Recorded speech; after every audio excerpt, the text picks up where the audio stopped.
السلام علیکم ورحمۃ اللہ وبرکاتہ۔ میرے محترم ناظرین، آج ہمارا موضوع غصے کے متعلق ہے۔ حضور علیہ السلام کی حدیث مبارک ہے، ابو ہریرہ رضی اللہ عنہ سے روایت ہے۔ ایک شخص حضور علیہ السلام کی خدمت اقدس میں حاضر ہوئے اور حضور علیہ السلام سے پوچھا کہ اللہ کے رسول مجھے نصیحت فرمائے۔ حضور علیہ السلام نے فرمایا لا تغضب، غصہ مت کرو۔ میرے عزیز دوستو، دنیا میں ہم جتنے گناہ کرتے ہیں، ان سارے گناہوں کے پیچھے دو جذبے کار فرما رہتے ہیں۔ ایک شہوت کا ہے اور دوسرا غصے کا ہے۔ شہوت عربی زبان کا لفظ ہے جس کے معنی خواہش نفس کے ہیں، یعنی انسان اگر کسی کانے کو دل چاہ رہا ہے تو یہ انسان کی خواہش نفس ہے، یا اگر ایک انسان چوری یا ڈاکہ زنی کرتا ہے تو اس کا یہ خواہش ہوتا ہے کہ وہ مال پیدا کرے، کسی بھی طریقے سے ہو وہ زیادہ سے زیادہ مال پیدا کرے، تو یہ انسان کی خواہش ہوتی ہے۔ اس وجہ سے علماء کرام فرماتے ہیں کہ دو چیزیں ان تمام گناہوں کے پیچھے ہیں، دو جذبے ہیں جو ان تمام گناہوں کے سرچشمے ہیں، وہ شہوت اور غصہ ہے۔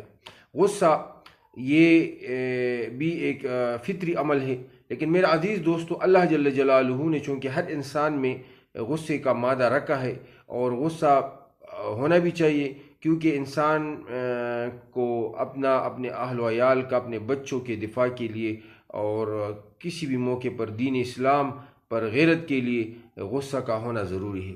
لیکن اگر یہ غصہ انسان کے حد سے نکل جائے اور تجاوز کر جائے تو میرے عزیز دوستو، پھر یہ غصہ بہت سی گناہوں کا محور اور مرکز بن جاتا ہے۔ اس وجہ سے غصے کی وجہ سے انسان حسد، بغض، کینہ اور بہت سے بے شمار بیماریوں میں، روحانی بیماریوں میں مبتلا ہو جاتا ہے۔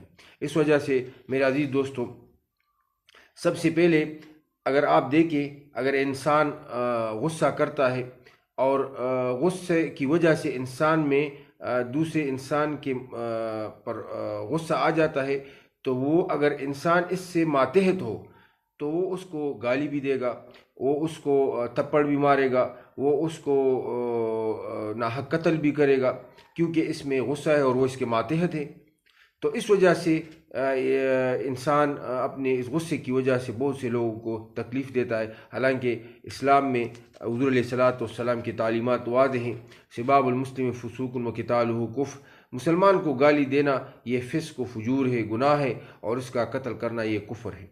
تو میرے عزیز دوستو، اس کے ساتھ ساتھ اگر انسان کو غصہ آتا ہے اور غصے کی وجہ سے وہ انسان اس پر قدرت نہیں رکھتا، اگر وہ انسان اس سے اونچے درجے کا ہو، اس کے ماتحت نہ ہو، تو وہ اس کی غیر موجودگی میں اس اپنے غصے کو ٹھنڈا کرنے کے لیے اس کی غیبت کرے گا، اس کے پیچھے باتیں کرے گا۔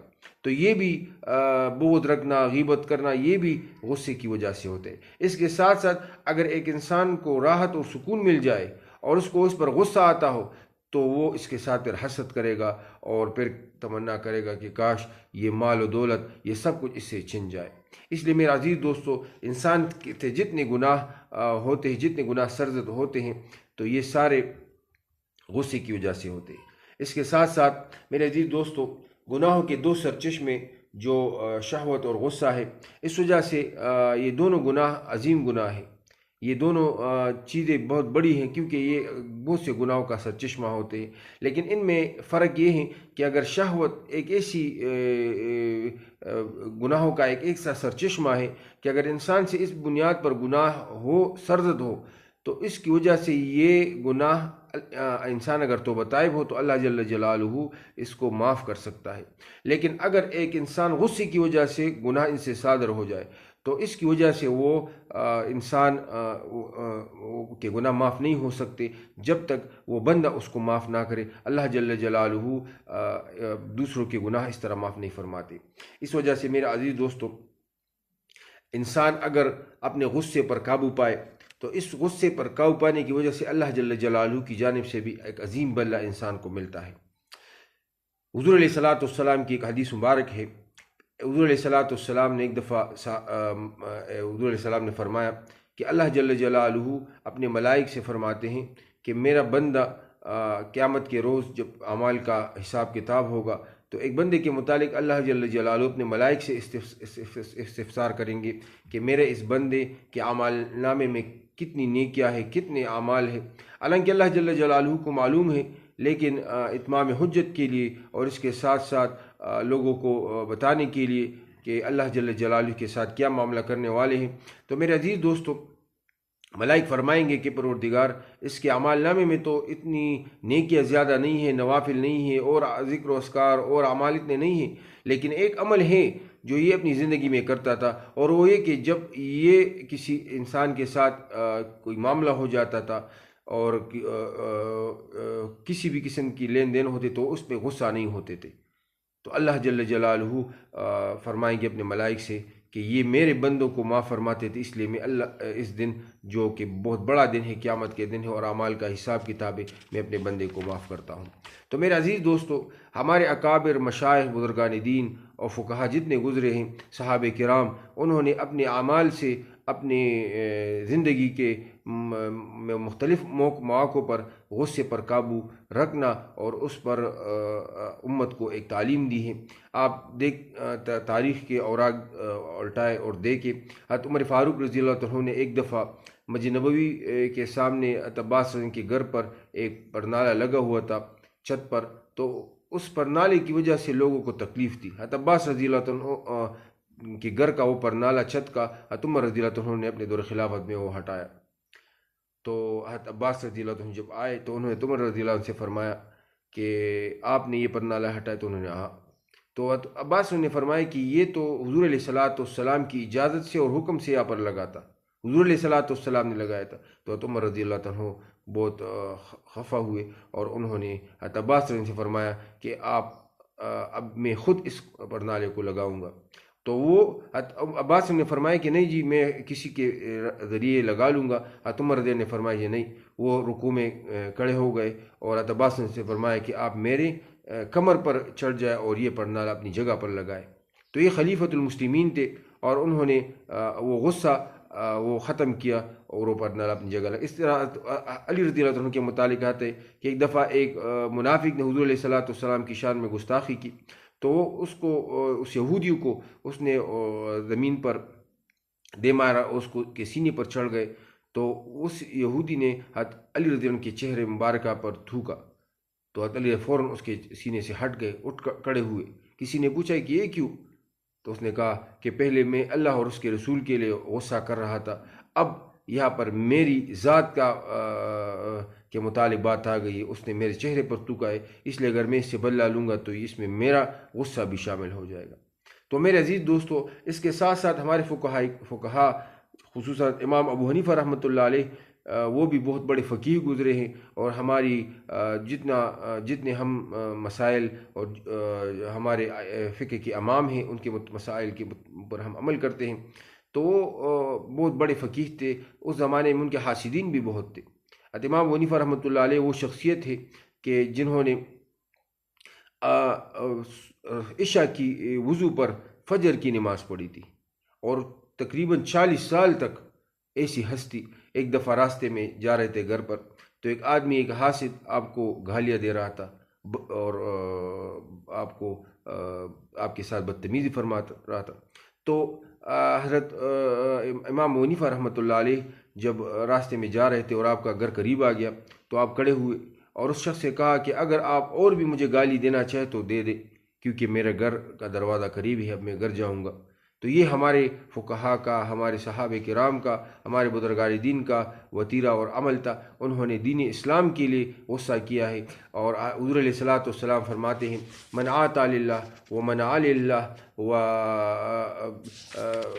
4 چیزیں ہیں جس کے متعلق حضور علیہ السلام نے فرمایا کہ اگر انسان وہ اللہ کے لیے کرے تو اللہ جل جلالہ کی دین اور اس کا عمل کامل ہو جائے گا۔ اس لیے میرے عزیز دوستو، اللہ جل جلالہ نے ہمیں حضور علیہ السلام کی احادیث کی شکل میں عظیم تحفہ عطا فرمایا ہے۔ حضور علیہ السلام فرماتے ہیں من عاطى للہ ومن علی اللہ و ابغض للہ و فقد استکمل الایمان و احب الی اللہ فقد استکمل الایمان. جس نے اللہ جل جلالہ کے لیے کسی کو عطا کیا، جس نے اللہ جل جلالہ کے لیے کسی چیز سے منع فرمایا، یا کسی نے اللہ جل جلالہ کے لیے کسی سے محبت رکھا یا بغض رکھا، فقد استکمل الایمان، تو اس کا ایمان وہ کامل ہو گیا. اس وجہ سے ہمیں ہر چیز میں اعتدال رکھنا چاہیے، غصے میں بھی اعتدال رکھنا چاہیے، ہمیں بے جا غصے سے اجتناب کرنا چاہیے. اور اس کے ساتھ ساتھ صرف شریعت نے ہمیں یہ نہیں فرمایا کہ آپ غصہ نہ کرو، بلکہ اس سے بچنے کی تدابیر بھی اسلام نے ہمیں بتائی ہے. اور وہ یہ ہے کہ سب سے پہلے اگر انسان کو غصہ آ جائے تو اس کو چاہیے کہ وہ اس کے متعلق پہلے اگر کھڑا ہو تو بیٹھ جائے، اگر بیٹھا ہو تو لیٹ جائے، یا اس غصے کے وقت پانی پی لے. یا اگر علماء فرماتے ہیں اگر انسان کو غصہ آ جائے تو اس کو سوچنا چاہیے کہ ایک رب، ایک ذات جو ہے وہ میرے اوپر موجود ہے، وہ میرے اعمال کا محاسبہ کرے گا. اگر وہ میرے اوپر غصہ ہو گیا تو کیا حال ہوگا؟ اس وجہ سے اس میں خوف آئے گا اور وہ اپنے غصے سے اپنے آپ کو دور ہٹائے گا. اس وجہ سے میرے عزیز دوستو، غصے کو اعتدال میں رکھیے. حضرت علامہ شبیر احمد عثمانی رحمۃ اللہ علیہ کی ایک بات یاد آتی ہے. وہ فرماتے ہیں کہ ہر وہ بات جو حق ہو، نیت حق ہو اور طریقہ حق ہو تو اس سے شر و فساد نہیں پھیلا گا بلکہ اس کا اثر ہوگا. اس لیے ہر ایک موقع پر جب آپ کو غصہ آئے تو اس میں 3 باتوں کا سوچیں کہ اس میں نیت آپ کا حق ہے، طریقہ آپ کا حق ہے اور بات آپ کی حق ہے. اگر یہ تینوں باتیں حق ہے تو پھر یاد رکھیں آپ کی بات کا اثر ہوگا، آپ کا غصہ صحیح موقع پر ہوگا. اور اگر اس میں کسی میں بھی کوتاہی ہوگی تو پھر یہ آپ کی بات صحیح نہیں ہوگی. اس لیے میرے عزیز دوستو، غصے کو قابو میں رکھنا چاہیے، ہر موقع پر اعتدال کی راہ اپنانی چاہیے، اور لوگوں کو اور ہر ایک کو اپنے ہاتھ، پاؤں، زبان اور جسم کے اعضاء جس سے بھی ہو دوسرے کو تکلیف نہیں دینا چاہیے. کیونکہ حضور علیہ الصلاۃ والسلام فرماتے ہیں المسلم من سلم المسلمون من لسانہ و یدہ، مسلمان وہ ہے جس کے ہاتھ اور زبان سے دوسرے مسلمان محفوظ رہے. اللہ جل جلالہ ہم سب کو دین اسلام پر عمل کرنے کی توفیق عطا فرمائے اور ہمیں حضور علیہ الصلاۃ والسلام کے متبعین میں شامل فرمائے. وآخر دعوائی ان الحمد للہ رب العالمین.